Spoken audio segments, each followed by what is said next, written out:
So let's start. Hello, everyone. Good afternoon, good evening, good morning. Thank you for joining us today. My name is Mariam van der Helm, and I will be the moderator of this event. And it's really my pleasure to welcome you all to the third edition of Women Engineering Day this year. As ING, we like to share the knowledge we gain on our journey with the tech community, both inside and outside the bank. We want to inspire you with the stories in the field of leadership, personal growth, and diversity. So, and also good to mention, part of our ING's brand campaign is that we encourage ING customers to, and our people, of course, to do their thing. So I think I'm going to ask to our panel members to introduce themselves by asking them what's their thing. Linda, what's your thing? Thanks, Mariam. Hi, everyone, and thank you for joining us. I'm Linda De Silva, and I'm the CIO for ING Australia. So my thing's very simple. It's traveling with my family. We all have very busy lives, so we love to travel together and experience new places and new things together as a family. So that's my thing. Silla. Thanks, Mariam, and hello, everyone. I'm Zilla Nurbaks. I'm the IT area lead for consumer lending at ING Australia. I think with COVID, really the importance of doing our thing has been magnified. For me is doing art. I love art, doing painting and drawing and just get in the zone with that. Also, exercise has been really helpful for me to uplift my energy during COVID. And of course, spending time with my family. I have a 10-year-old daughter, and it's really enjoyable to spend time together and as a family go to traveling as well when the COVID hopefully eases. Thank you so much, Silla. Geraldine. Hey, good What's day, your everybody. Thank you, Mariam. Good day. I'm Geraldine Pira. I'm the IT area lead for daily banking and savings in the wonderful land of the Philippines. My thing is I would want to unlock a new skill. So I do try to learn a new sport or like play an instrument, trying to mix it up a little, exploring little things or in different aspects of a life. So that's my thing. Thank you, Mariam. Thank you. Wesley. Hey, hi everyone. Yeah, I'm Wesley Naidu, Tribe Lead, Head of Infrastructure for ING Australia. And my thing is I've got a pretty busy life. Three daughters and lots of things happening. In my just weekend everyday life. So it's really just about getting outside and enjoying the outdoors. Also like riding a motorbike, which is really a lot of fun. So that's really my thing. Yeah. Great, thank you. Mark. Before Hello, we everyone. start, sorry, Mark, to interrupt you. Please make sure you're muted and your camera's off. Thank you and welcome. Go ahead, Mark. Thank you. No worries. Hello, everyone. Good morning, good afternoon, depending on where you are. I'm Mark Adora from ING Manila. I am the IT area lead for consumer lending. I actually just joined ING last year, and interestingly, I haven't really met anyone at all. So it's all purely remote, all the relationships I've built the past year and a half. I'm a developer by heart, and in my previous roles, I've been doing product delivery and tech management. My thing is, I would say I'm very passionate in terms of having a certain leadership style of delivering value without burning out in a sustainable way. On my personal thing, I enjoy traveling with the wife, but COVID has kind of put a pause on that for now, but I'm hopeful still. And I play a lot of video games. Yeah, and I'm here as an ally to you guys. So welcome. Hello. Thank you. Welcome all. So a short introduction about myself as well. I work at ING for almost 18 years now, and I have a big orange ING heart, as you can say. I have held various roles, and now I work at the Tech Academy. I'm married and have 2 wonderful kids, so that's my thing actually. And at the age of 10, I moved with my family to the Netherlands from Afghanistan. So hence my interest in organizing these kind of events with the most beautiful, wonderful colleagues around the world. So let's start. Before we start, there will be time for a Q&A at the end, and where you have the opportunity to ask our panelists, the questions on leadership, empowerment, and much more, of course. But please feel free to ask them already in the chat box, so you don't forget it at the end. And my dear colleague Mariska, who you see here as well, is helping us out with keeping an eye on the questions behind the scene. And so again, we will answer them at the end of the session. And as we have announced this event in several countries, we would love to know where you're located now. Can you please let us know in the chat? We are just curious to know where all your homes are and where you are now. Thank you. Let's see. I'm very curious. Amsterdam, Frankfurt, Germany, India, Sydney, Netherlands, Philippines, Bucharest, Romania, Netherlands. Ah, nice. Mostly Sydney, Philippines, and Netherlands.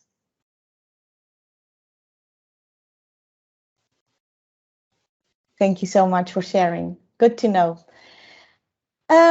So I have some questions for our panelists actually. And Linda, can you please tell us about your journey to become a CIO, and how did you break through in such a male-dominated field? Thanks, Mariam. So, I mean, I've been working in technology for a long time. So I always think about my career in two parts. The first part was in IT consulting, where I worked across different organisations, different industries, both in Australia and overseas, implementing large systems for companies. And then the second part is as an employee of large financial services organisations, leading teams to deliver the technology strategy or technology solutions for our business and also for our customers as well. I mean, for both parts, there was and continues to be certainly lots of hard work and lots of challenges along the way, but also, you know, the wonderful opportunity to learn with each new role that I had. I'm a very curious person, so for me, it's any role that gives me an opportunity to learn and to grow is something that I would always take up. I'm also, you know, very fortunate throughout my career that I've worked with very talented people and great teams. So the learning is not just about the technology, which we all know is constantly changing, which makes technology so exciting. But it's also when you work with really good people and learning from your team and also the people that you work with.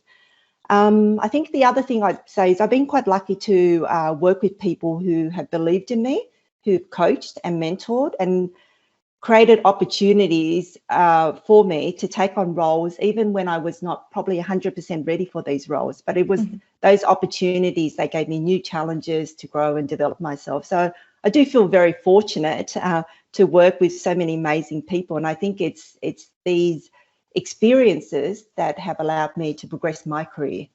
Yeah, amazing. Thank you so much. Yeah, there's the opportunities in the life. You took them, and you got along, right? So let's move to Zilla. Tell us about the IT role that you have at ING.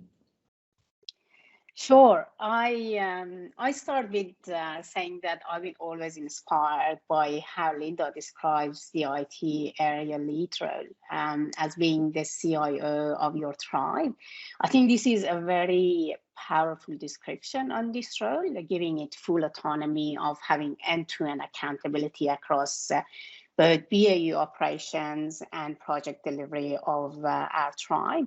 Also as an IT custodian for the tribe, which is the IT area lead role, working closely with business in a biz DevOps model is really exciting for me because, over the years in my career, I've seen many teams, technology teams, to just work in silo and really not being across the customer end-to-end journey and understanding how their solutions and how the technology is aligned to each step of those journeys. And I think one of the beauties of Agile and one way of working at ING is bringing IT and business together to have a full understanding of customer needs for two different perspectives. First is running a reliable and secure platform, of course, technology platform that attracts our customer trust. And the second one is understanding our customer needs, what they want. And then that's ever changing. And I think by having IT and business together is really helping with bringing new products and new experiences for our customers. And I think that's a really exciting role, IT area lead. Yeah, I can imagine. Which I like for all of these reasons. Yeah, amazing. Thank you. And Geraldine, can you share your experience in your role at ING as area lead? Yeah. So adding on to what Zilla mentioned, right? There are also three aspects that considered in our role. Number one is making sure that we keep our bank safe and secure, right? This entails we adhere to our compliance requirement, not just only organically, right? Also, but like mandatory regulatory bodies outside of our companies, right? Like the government and what have you. Secondly is that we need to deliver new and exciting features. Right now, we should be the catalyst. In ING Philippines, we are the first digital bank here, so we need to maintain that. We need to challenge the status quo. So that's one aspect of being an IT area lead.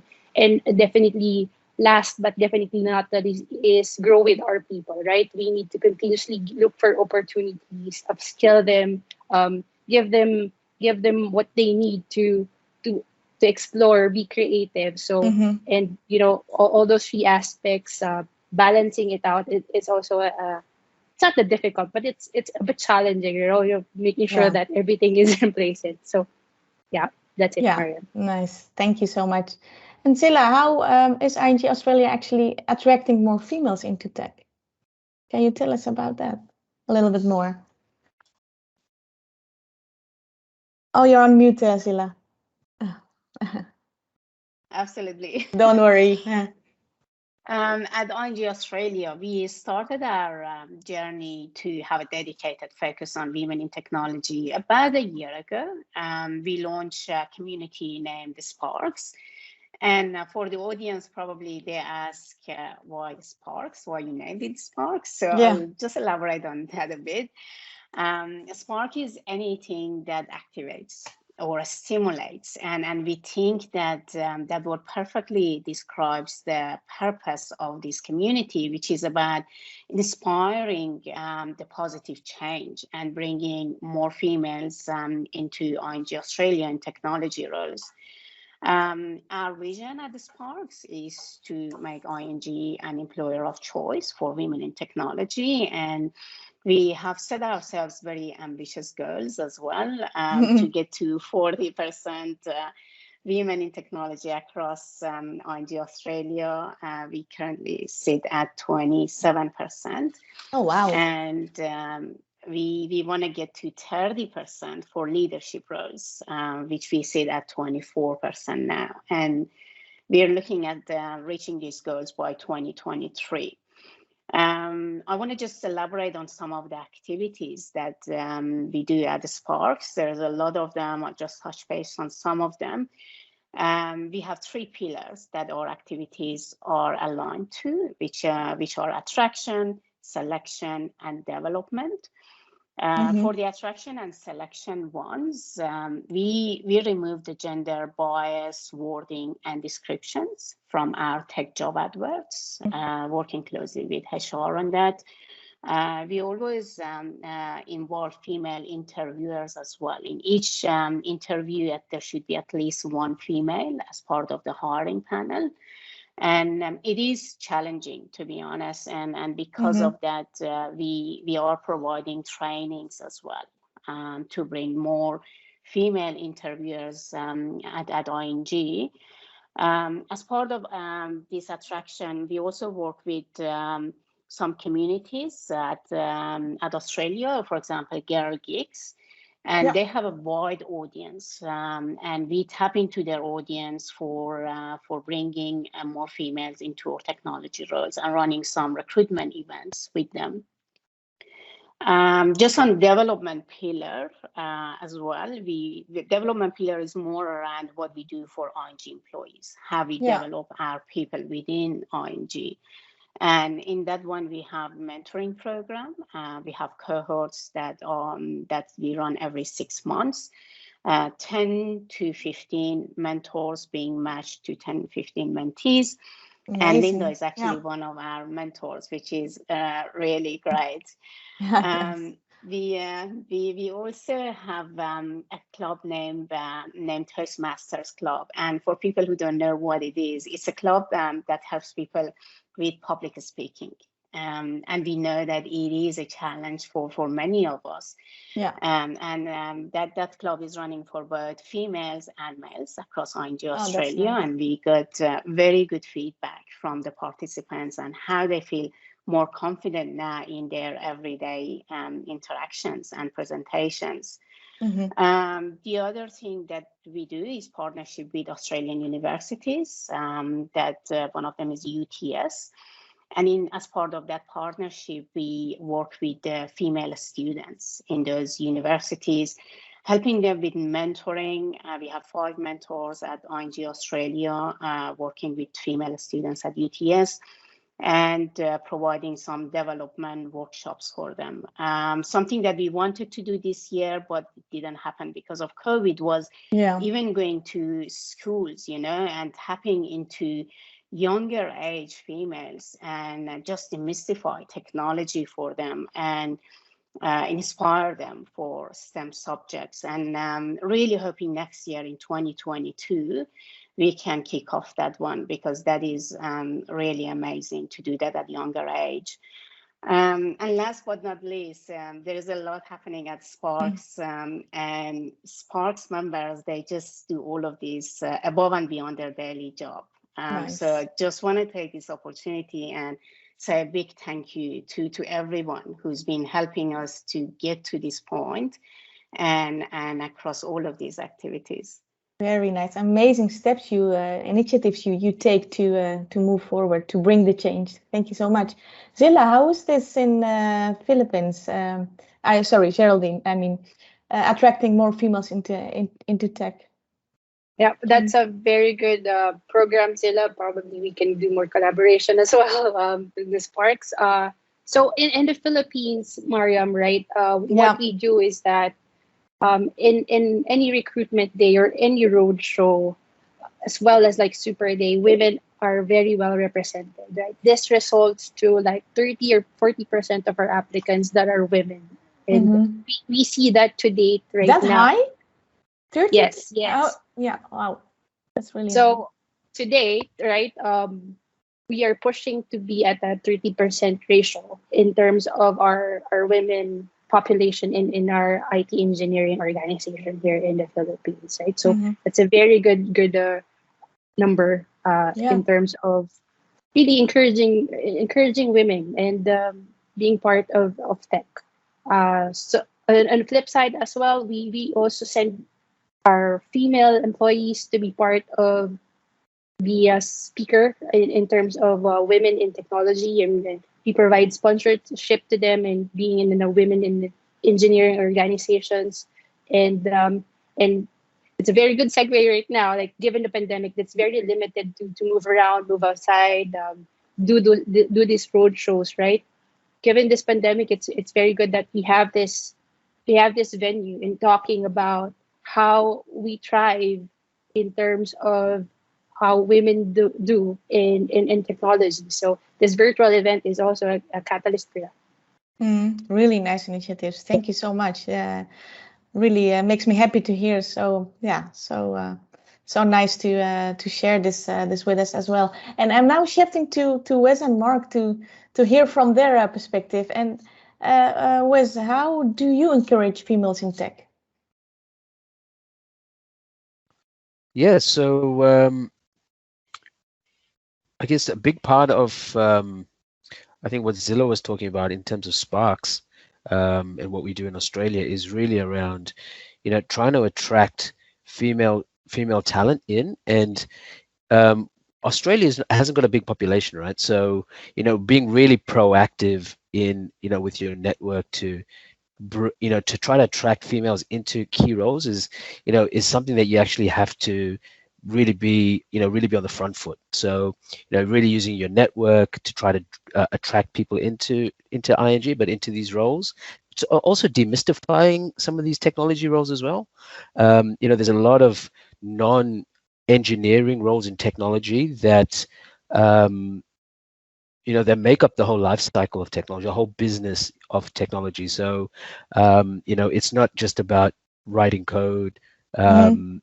So, there's a lot of opportunity for a really diverse workforce, and and that's really I think that should be talked about and brought forward. So really using your network to try to attract people in is something that I've been doing actively. And in some cases it's worked. We've been fortunate to attract people from other companies, and in others it's just by building a pipeline for the next opportunity when it does come. And I think that's equally as important, to just start to build a pipeline for talent that you can then, when the opportunity does come, right, is marrying the right skills with individuals, and hopefully it's a match. Yeah, let's see. And nice, thank you. And Mark, how is this in the Philippines?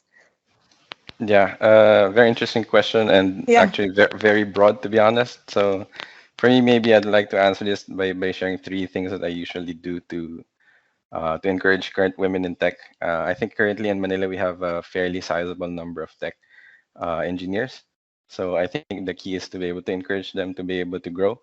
So the first one I'd like to share is encouraging by listening. So I think there's huge value in listening to those who don't normally speak up. Currently in the Philippines, culturally, I think we're typically very quiet, but not in social media. That's a different matter. We're very noisy there. So as a leader, for me, it's really on me to be able to exert some effort to listen actively. So a lot of people prefer like regular catch-up sessions, for example. Some would prefer like on-demand crisis ventings, or some would actually prefer like non-personal channels like instant messaging. But the point is, for me, I needed to make myself regularly accessible to be able to listen and to get feedback, and not just on the year-end reviews, which is typically the pitfalls in organizations. And I find that once we actually start listening, then people start opening up and speaking up, and we get ideas from there. Second point I'd like to share is to encourage by supporting. So currently I have 5 squads of about 45-ish engineers that I'm managing, so it's quite big. And I'm happy to say that out of the 5 squads, 3 are actually led by women. So shout out to, I'm not sure if you guys are here, so shout out to my leads, Arya, Jobel, and Seth. So what we did to get them in those positions was we made an effort to give them incremental challenges for them to grow and be ready, so that when the opportunity came up, they were actually already equipped and confident to step in. So I think having these women squad leads actually helped us a lot, to be honest, to improve our process, improve our quality, help us become more sustainable. And I think the key here is incremental challenges to give them like varied tasks outside the usual engineering path, like development and releasing. So for me, things like involving them with talking to business, or involving them in recruitment, in planning sessions, or in discussions with global, or in venues such as this one. I keep telling them that you don't actually have to stay in your lane. You can actually try to branch out. And it actually ties up to my earlier point. Like once you listen actively, we get a better idea how to support, and we get a better idea how to give opportunities for growth. Like it doesn't really have to be a promotion. It could be like an exciting project or a challenging initiative that is basically a step towards preparing them to start taking bigger responsibilities. Yeah. And my last point is encouraging by celebrating. So I think in the tech industry, I think it's not a stretch to say that it's a fairly men-dominated industry. You Yeah. have all these famous CEOs being treated like celebrities. You all want to be like Jeff Bezos or cool like Elon Musk. Uh, but I'm not sure if a lot of people actually know Lisa Su. So Lisa Su is one of I'm a fan of Lisa Su. She's a CEO of AMD. So if you don't know her, you can just Google her later. But she's an awesome engineer and a CEO. But for me, the point is I think we need to celebrate women leaders in ING to be able to encourage more women to step up in tech. So I think that's key. In Manila, I'm fairly pleased to say that I think we have a lot of strong female leads, especially in the pipeline in engineering and even in business. Yeah. So for instance, our security team are driven by really good women engineers. Our IT risk governance are the same as well. And on the area leads, you have like Geraldine, you have Lois, you have Ruth on our side. So I think this is key because having women leaders around can inspire the next set of younger ones, the new hires as well. And I think it's a tangible proof that you can actually become an area lead or a CIO, and that possibility becomes a reality. Yeah. Yeah. So yeah, Amazing. Yeah. Thank you. Thank you for sharing your thoughts. But okay, that's the encouraging females in tech who are now maybe making the choice and or proactively active in the field. But how do we encourage the next generation of females? So the little girls of now, and I know Wes, you have 3 daughters. Can you elaborate more on that? How do you encourage this generation of females to get into tech? Yeah, it's yeah, I'm fortunate to be blessed with 3 daughters. So Yeah. you know, seeing the future right there every day around me, which is quite amazing. You know, one of the things that, you know, I like to do, we talk a lot, and you know, really bring issues to the surface, and we, just see the world from different perspectives. You know, my background, I'm obviously I'm South African, but I moved to Australia. My kids are born here. I've got one daughter's born in Amsterdam, in the Netherlands. So we talk about these things, and my wife is Australian. So, you know, a multicultural, diverse family, and you know, so we talk about all these big social issues, and that's really, you know, really important as a family. You know, so around the dinner table, talking about these big topics, and, you know, just watch their curious minds. And it typically, what you find is kids want solutions, right? So they're thinking to how things work and why things work a certain way, and, you know, how can I make a difference? And I think that's sort of where technology comes in. If you really believe that software is eating the world, and, you know, that's really going to be let's call it some of the building blocks for the future, then technology is where you want to be. Yeah. So, definitely. you know, and I think that's really powerful, and knowing that, you know, you can change the future by mastering a skill and then applying it in a particular domain. And, you know, there's some really great books, right, for kids, and there's a bunch of books that we read as a family. It's called Rebel Stories, Goodnight Stories for Rebel Girls, I think it's called that. And it's, you know, it's really powerful. Yeah, it's a series, and, you know, just these really powerful stories around women who make a huge difference in the world throughout history.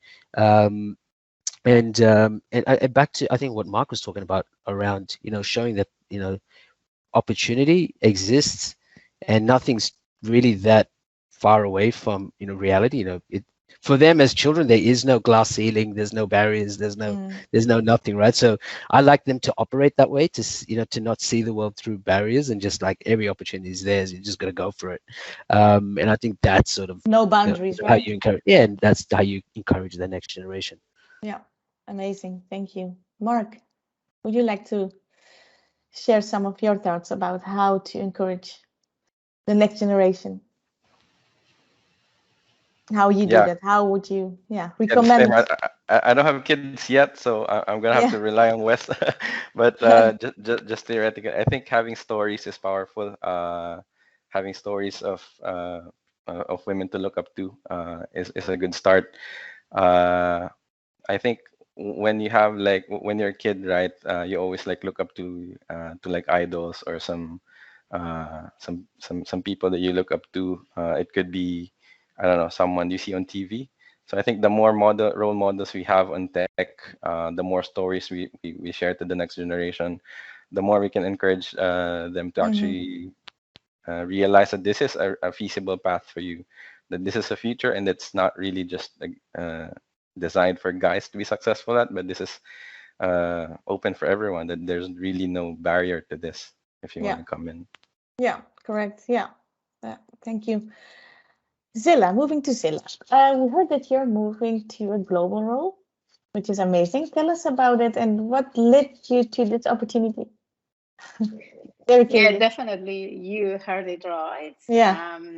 I'm moving to ING Netherlands. I've been in ING Australia for the last couple of years, and I will be working at ING Netherlands as IT area lead for SEPA payment processing in wholesale banking tech.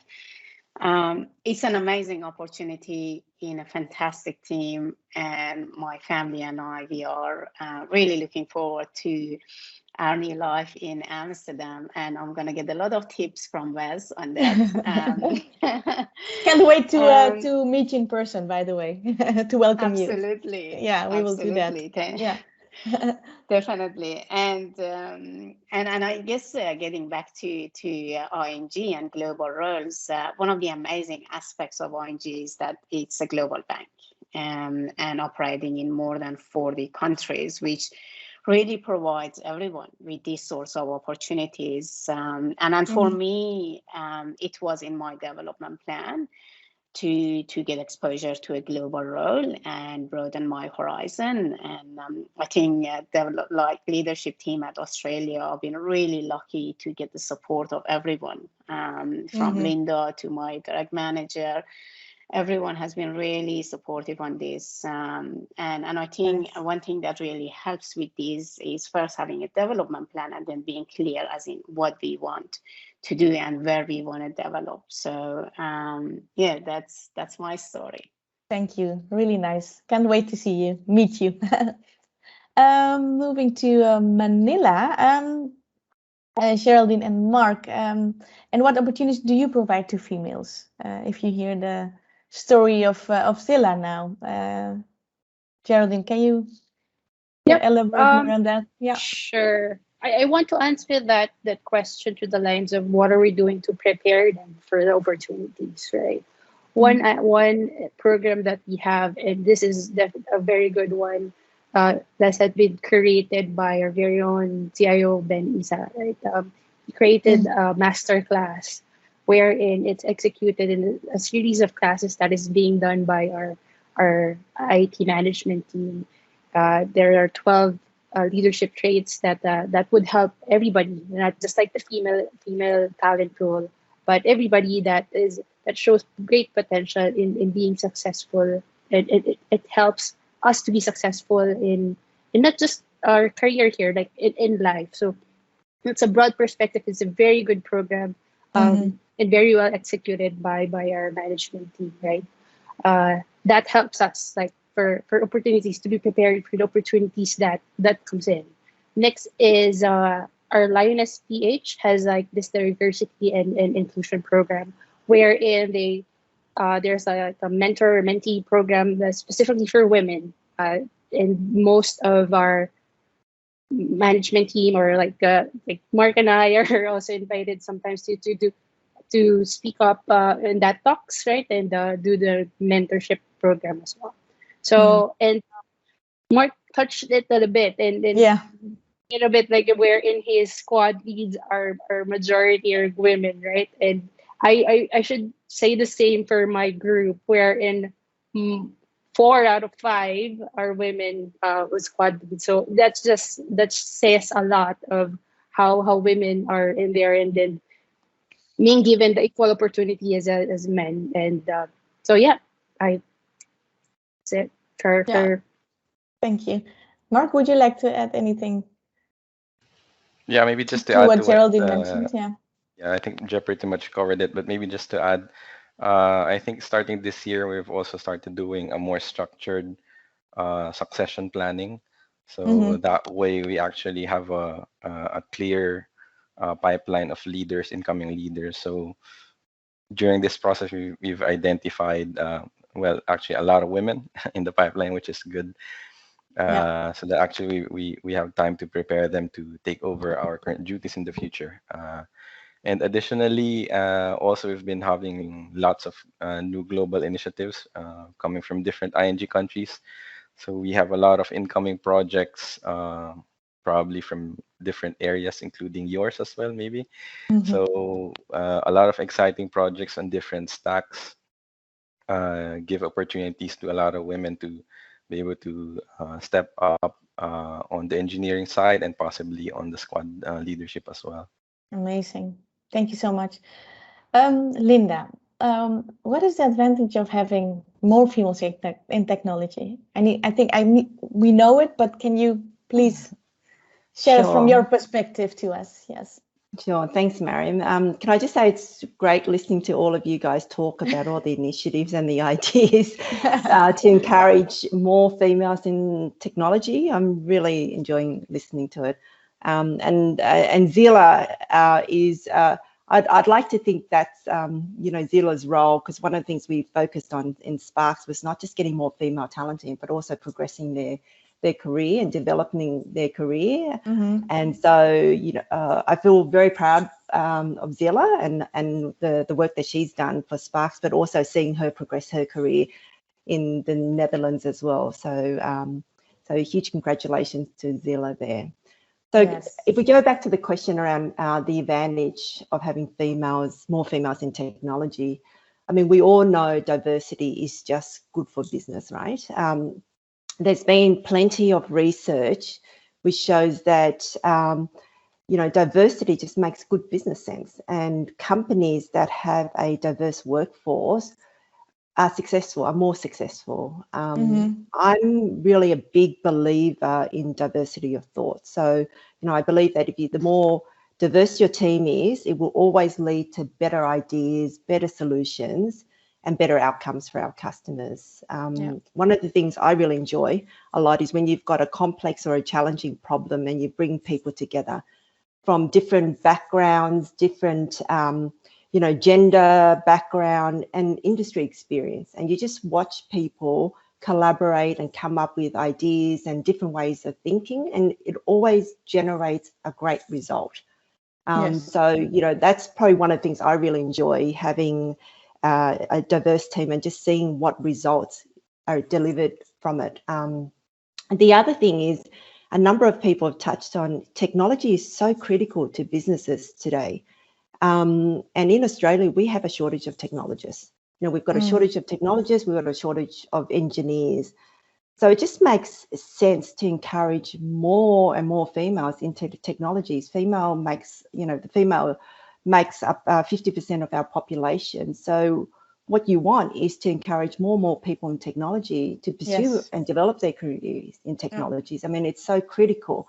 So why would you limit yourself to one gender? The whole idea is just to get as many people, in my mind, as many men and women, and encourage them to pursue a career in technology, but also continue to grow their career in technology. It just makes great business sense, good business outcome, good for our customers and good for the organization. Yeah, amazing. Thank you so much for sharing this. Anyone from the panel wants to add anything to what just Linda mentioned? No? Okay, I think we can move to the questions. Mariska, are there any questions being asked in the chat box for us? Not yet. Not yet. Please. Okay, please, if you have any questions to our team, feel free to ask them now.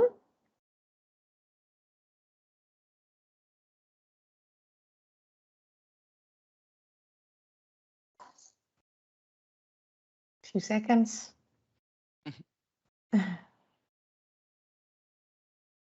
No questions. I think all is clear, right? Yes, I think so too. I think I think all is clear. That's also an answer. Just before we were, there is a question being asked. There now. is a question. Yeah. It's nice that the ING promotes diversity, both gender and nationality. How does ING improves the belongingness of each individual across its different locations? Could you share an example? How did you cope up in cultural differences? Who would like to jump into this question?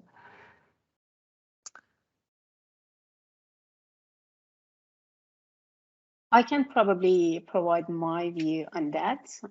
We talk about diversity, and that's a good question that brings inclusion there as well. I'll take that belongingness as inclusion, because there is a good quote I read the other day. It was saying, diversity is like inviting everyone to your dance party, and inclusion is giving them the chance to dance. It's really important for us at ING, being a global company, thinking like that, because diversity sometimes can become just a tick in the box, but it's not. And when we have that diverse workforce, we need to think about how we make sure that everyone is included in conversations, and how we create that inclusive culture, and everyone being felt valued and contributing to the bigger picture. Yeah, thank you, Sila. Thank you, Nerissa. Yeah, thank you. From probably the other thing to mention is you just need to respect differences, right? It comes down to just respecting people with different opinions, different backgrounds, and creating an environment where people feel that it's okay. They're encouraged to express their opinion, express their differences. Mm-hmm. That's actually what we want. So we just don't want diversity. We want people to feel comfortable and be willing to express their views, right? That's when you get the best outcome. So I think that sense of belongingness comes when you feel very comfortable and you're working in a very safe environment where your views are heard and your views are respected. So, and really it's up to all of us to create that culture and that environment, and ING is a perfect place to do so, because we operate across so many countries with so many nationalities and background. And just actually, even when you think about today's session, I think your poll, Mariam, that you ran, had people from all over the world, right? Yeah. And we're talking about a common topic, and we've got different views and different opinions. So that goes quite a long way to making people feel like they belong. Yeah, definitely. So true. Yeah, I think probably just something from my side to add. What I find is, it's people tend to look for differences, but it takes skill to look for what's the same. Look for the commonality. I think most things can be overcome when you're looking for things that you have a common interest. And that's the great thing about ING is we all have the Orange Code. So there's a lot to be said about the Orange Code and our cultural and the values that it has. Yeah. And it translates countries, and everyone understands it. So I find that when we have disagreements, and they tend to be of content, we disagree on the content mainly. We come back to the Orange Code and we come back to that and say, all right, what's the prudent thing here to do, or what's the what does delivering together look like? So I think that's a great example. And most ING countries have a global workforce, right? They've got engineers that are part of their team. They probably have an offshore team or a third party or a managed service. So they're working in an ecosystem of other companies and subcultures, and but they all come together with one mission, which is the ING story. So I think and having patience through that is really important as well. And as a leader, you've got to you got to model that. You got to model patience. You got to model respect. You've got to for understanding and listening. And I think that those are the skills that allow for these cultural for belonging, to really be to really be felt at the individual level. You know, feel like you're heard and understood. So. Yeah, definitely. And as I mentioned, I work 18 years for ING now. It's really a long time. But sometimes when I share this, people are shocked, like, "Well, so long?" But every time, I mean, ING is big, and I have had like tons of opportunities. I've never felt, mistreated or anything. So yeah, it's really a really nice environment to work, and especially with the Orange Code, it's very encouraging to to work for this nice company. So yeah, Narisa, thank you for asking this question. I hope you have a better view of ING now. And anyone else who wants to ask a question to us, to the team?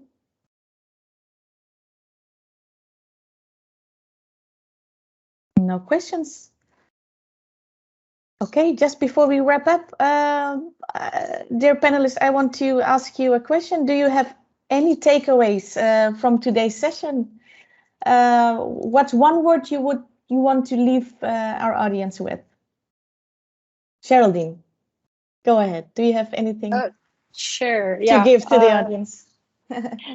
I came across an article previously wherein women applied for promotion or position only when they believe that they're 100% qualified or listed for the job, whereas in their counterparts, their male counterparts, are happy to apply like 60%, right? So my takeaway, and I hope people would probably look into this, is that do not wait for the perfect condition or perfect opportunity before leaping in taking on that challenge. So my one word is leap. Thank you. Nice. Thank you. Mark. I'm not sure if I have one word, but I'll leave you guys with a quote. I'm not sure who actually came up with this, but I really like it. It goes like, if you're in an organization where everyone is a hammer, every problem starts to look like a nail that you have to hit. So we need so we need different perspectives and voices to build like awesome products, to solve problems, and to improve as an organization. And I think encouraging more women in tech is a massive step towards that direction. Yes, definitely. Wesley. Yeah, I would say the only thing. Yeah. So that's a big question. Yeah.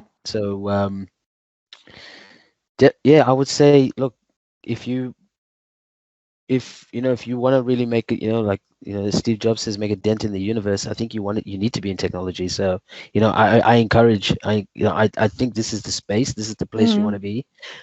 So for all the all the great female talent that's on this call that's not in a technology role, I think you'd thrive in technology. So definitely come over and try a role. Technology is a big domain. It's a massive domain, and there's room for everyone. And I think, as Linda said, there's we don't have enough. We just don't have enough talent coming in. So you'd be more than welcome to come in. So yeah, take the opportunity. Come to tech is probably the thing I'd leave you with. Beautiful. Thank you. Zilla, would you like to share some of your thoughts? Sure, I think I'll leave the audience with a question and not an answer. We all acknowledge that there is a challenge. And as Linda mentioned, there is a huge benefit in having diverse teams. So I'd like the audience to ask themselves, what are we doing about it? And how we can bring how we can create more diverse teams, and how we can help with diversity. And I think every single one of us have a responsibility, and we can make a difference. So I want the audience to ask themselves from today what they are going to do about it. Amazing, thank you. Linda, and finally, what can we all do to keep this movement going? Have more sessions like this. I think that the most important thing is we have to keep talking about it. We have to keep discussing this topic and continue to highlight that we need diversity in our teams. And we should continue to encourage, as you're all doing now, and others are doing, is to encourage more females to consider a career in technology. As Wes says, technology is very broad. Let's demystify it. Let's get more people into technology. But just as importantly is for people to continue to progress their careers in technology, right? So don't start out in technology and then give up, if you like, because it is really definitely, worth it to continue to progress your careers. I think the other thing we have to do is just really acknowledge that we all have biases and challenge ourselves. And especially when you're interviewing people or you're developing team members or you're promoting team members, just kind of check in with yourself and try and acknowledge your biases and then try and remove it. And my other point is really we all have a role to play. Zila asked everyone to consider the question around what are they doing to help with the problem. I think, we definitely all have a role to play in supporting, in coaching, in mentoring and in sponsoring females. And then if you are in a position to do so, create the opportunities for females and males, and talented females and males to grow and progress their careers. And as I mentioned earlier, is if we have more females in technology, it will encourage more and more females to join technology. And as we all acknowledge, technology is so critical for organizations today. So we need more. We need more engineers. We need more technologists, right? So, and we want to encourage more females to become technologists. So I might just leave it there. But, it's been a great session, and amazing. Let's start the movement, or let's continue with the movement. Light that spark, guys. Yes, amazing. Thank you so much. Thank you so much to our team panelists for sharing your thoughts and insights with us. And thank you so much to the entire audience for your participation and your question, Narissa. Thank you, Mariska, for helping us with the questions, or with the behind the scene, actually, with the question. And hope to see you all again at the next Women Engineering Day event in the future. Big thanks all, and have a wonderful day and evening. Thank you. Thank you all. Thank you. Thank you, everybody. Bye, everyone. Bye.